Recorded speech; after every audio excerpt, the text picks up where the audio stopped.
Welcome to the 1 Minute Apologist. We interview the world's leading apologists to provide credible answers to curious questions. Why does every Christian need abductive reasoning? Well, this is a process of reasoning that detectives use every day, and I suspect that most people use it all the time and don't even realize they're using it.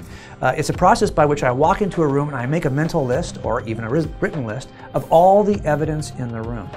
Then I make a list of all the possible ways to explain this evidence, and I try to be very broad in this list of possibilities. I include everything I can think of that might explain this list of evidences. Then I go back and forth between these two lists, and I start to eliminate those explanations that don't make sense in light of the evidence, or make the least amount of sense, until I have what's left is the most reasonable inference from the evidences in the room. And I think that Christians can do this very same thing, for example, when they look at the resurrection of Christ. There are certain minimal pieces of evidence we can all agree on. You can take a list, for example, like Mike Licona and Gary Habermas created, or you can have your own skeptical list. I had my own skeptical list of the minimal things I was willing to accept about this resurrection event.